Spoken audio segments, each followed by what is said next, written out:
एक सप्ताह 10 दिन के अंदर में संपन्न हुए, चाहे वो ईद का हो, चाहे सरुल का हो, चाहे रामनवमी का हो। आप लोगों का भी काफ़ी सहयोग रहा और शांतिपूर्ण ढंग से सभी जगह हमारे प्रदेश में संपन्न हुआ। आप सबों को बहुत बहुत बधाई। अब दूसरी बात है कि हमारे माननीय प्रभारी के राजू साहब दिनांक 13 अप्रैल को रांची आ रहे हैं।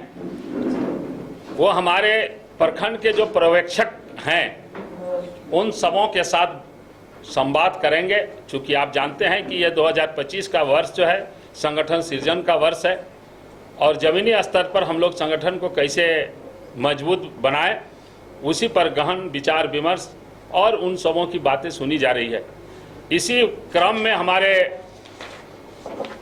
राष्ट्रीय अध्यक्ष माननीय खड़गे साहब और विपक्ष में लोकसभा में विपक्ष के नेता माननीय श्री राहुल गांधी जी ने विगत 2 दिन पहले हमारे 6 राज्य 4 तारीख को 6 राज्य और 2 केंद्र शासित राज्यों के जिला अध्यक्षों के साथ संवाद किया, उनकी बातों को सुनी। तो उसी क्रम में फिर हमारा 14 तारीख को आप जानते हैं कि हमारे संविधान के रचयिता, संविधान के प्रणेता, निर्माता डॉक्टर भीमराव अंबेडकर की जयंती है। उस दिन 9 बजे से एक मानव श्रृंखला जो संविधान की प्रति हाईकोर्ट, पुराने हाईकोर्ट के सामने उनके आदमकद प्रतिमा के समक्ष एक मानव ह्यूमन चेन के माध्यम से विवेकानंद चौक, देवेंद्र माझी चौक होते हुए डॉक्टर राजेंद्र प्रसाद चौक तक वह मानव श्रृंखला आएगी और एक सभा होगी। तो आज का दूसरा महत्वपूर्ण बिंदु है कि एससी सब प्लान और एसटी मतलब शेड्यूल्ड ट्राइब जनजातीय उप योजना पर केंद्रीय कानून की हम लोग मांग करते हैं। हमारे माननीय नेता राहुल गांधी ने भी इस मांग को रखा है, उसका हम लोग स्वागत करते हैं कि जैसे शेड्यूल कास्ट सब प्लान और ट्राइब सब प्लान, तो इसमें का मुख्य उद्देश्य है कि इन दोनों संप्रदाय के लोगों का सर्वांगीण विकास हो। और ये सब प्लान श्रीमती इंदिरा जी ने 1975-76 में और 79-80 में एक योजना बनाई थी कि इन लोगों का कैसे सर्वांगीण विकास हो। इसके लिए 4-5 सूत्री उनके कार्यक्रम थे कि गरीबी में कैसे कमी लाया जाए, कैसे उन लोगों को आय के अवसर उन लोगों में पैदा किया जाए, गरीबी और बेरोजगारी को कैसे कम किया जाए। आज आप देखेंगे कि सामान्य वर्ग के लोग और एसटी एससी के ये में काफ़ी अंतर है हर चीज़ में। तो इस खाई को कैसे पाटा जाए, ये हमारी नेता स्वर्गीय श्रीमती लो महिला इंदिरा जी ने ये कार्यक्रम की रूपरेखा उस समय तैयार की थी। जैसे सामाजिक आर्थिक, ये सामाजिक आर्थिक अंतर को कैसे पाटा जाए, कैसे इन लोगों का कौशल विकास किया जाए, इन लोगों को कैसे बुनियादी सुविधा मुहैया किया जाए, उनको स्वच्छ पेयजल हो, शिक्षा हो, स्वास्थ्य हो, हाँ, इन सारे आवास हो, इस सब की गारंटी। और साथ साथ जो इनका बजटीय प्रावधान है, विगत आप देखेंगे दशक में इनमें काफ़ी कटौती की गई है। इसलिए हमारे माननीय और हमारा बजट में भी हमारे ये में चुनाव घोषणा पत्र 2025 के चुनाव घोषणा पत्र में कि हम इस पर काफ़ी हमारे नेता राहुल जी जोर दे रहे हैं, इन लोगों के विकास पर, इनकी आवाज़ को केंद्र सरकार में अच्छी तरह कि इन लोगों के लिए भी ये केंद्रीय कानून बने ताकि इन लोगों के हितों का संरक्षण हो सके, इन लोगों को न्याय मिल सके, इनके अधिकारों की रक्षा हो सके, इन लोगों पर किसी प्रकार का शोषण न हो सके हमारे नेता इसमें काफ़ी सक्रिय हैं और हम लोग भी तमाम कांग्रेस जन इसमें काफ़ी कटिबद्ध हैं। तो इस तरह से आप देखेंगे कि विगत दशक में जो आंकड़े आए हैं उस आंकड़े में मोटा मोटी जो भाजपा की केंद्र सरकार ने कटौती की है कि अनुसूचित जातियों को 11.7 लाख करोड़ रुपए और अनुसूचित जनजातियों के लिए 5.75 लाख करोड़ रुपए का बजटीय ये घाटा हुआ है। तो ये कानून के माध्यम से ये सारे चीज़ों को रोका जा सकता है। इनका फंड भी इधर उधर कोई सरकार डाइवर्ट नहीं करे।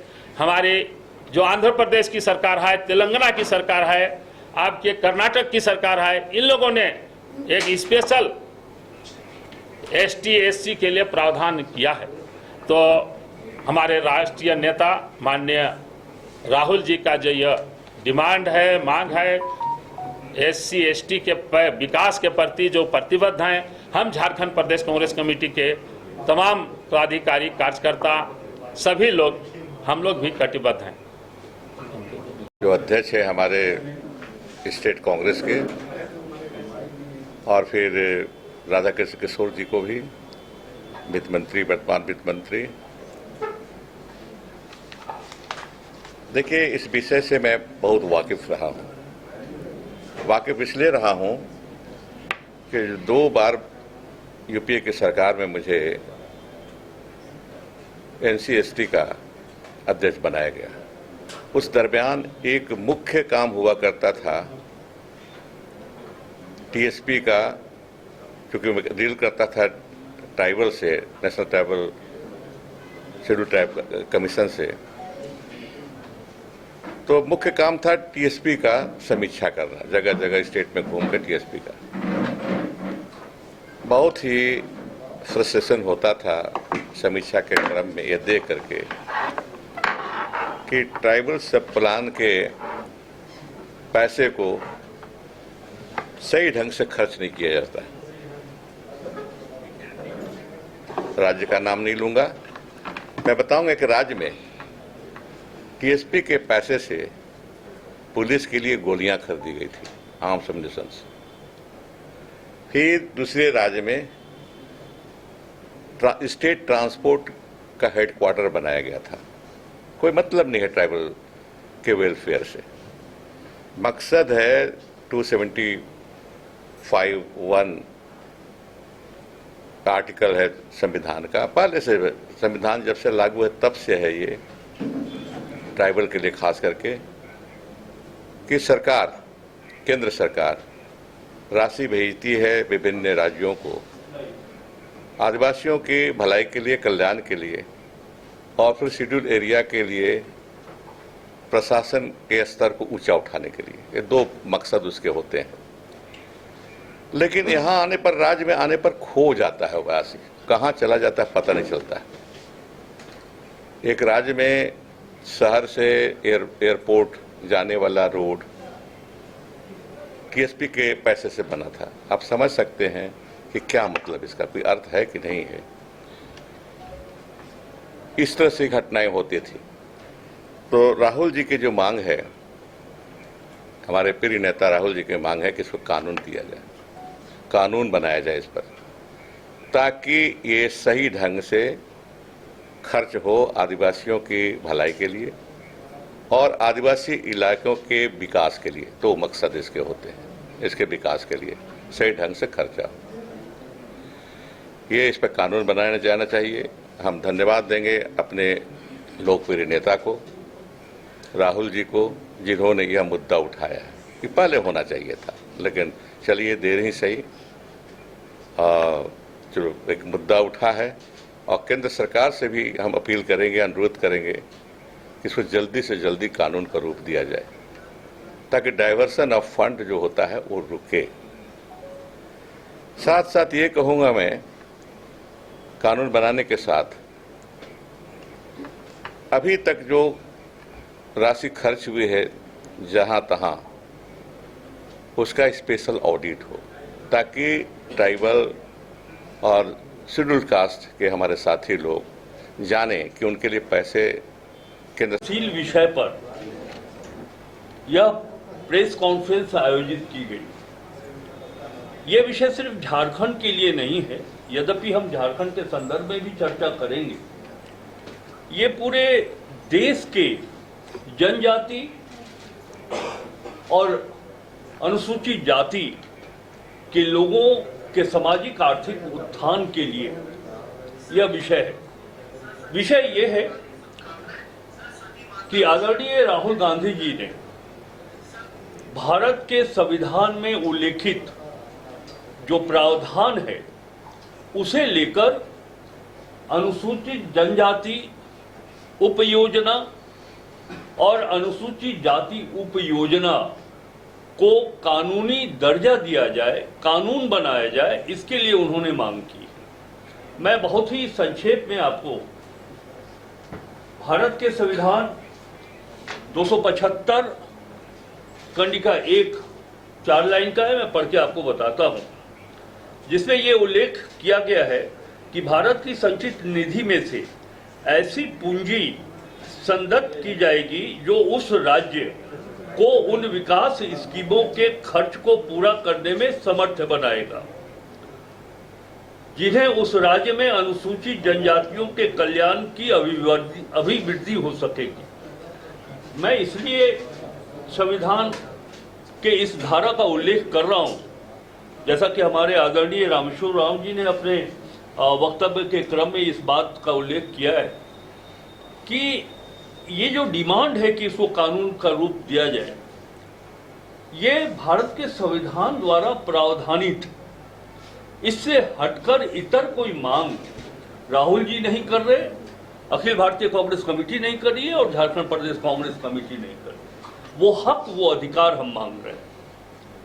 हम आपको बताना चाहते हैं कि 1974, 75, 76 और 79-80 में तत्कालीन प्रधानमंत्री श्रीमती इंदिरा गांधी जी ने, यद्यपि संविधान में यह प्रावधान पहले से चला आ रहा है, लेकिन देश के आदिवासी और दलितों के आर्थिक सामाजिक उत्थान के लिए उन्होंने उप योजना का प्रावधान किया था।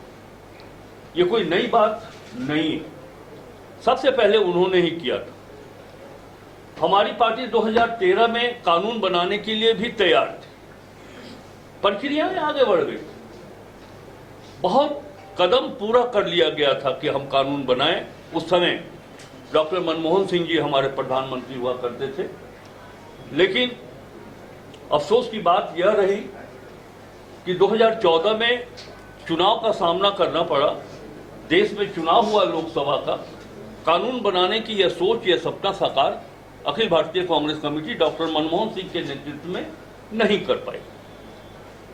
अब स्थिति यह है, मैं फिर कहना चाहूंगा कि हमारे प्रदेश अध्यक्ष जी और हमारे पूर्व वित्त मंत्री जी डॉक्टर रामेश्वर उरांव जी ने जिस बात पर फोकस किया, भारत सरकार एक तो यह है कि विगत एक दशक में जो पैसा मिलना चाहिए था देश के विभिन्न राज्यों में आदिवासी और दलितों के लिए, उसमें कटौती की गई, लगातार ह्रास होते गया है।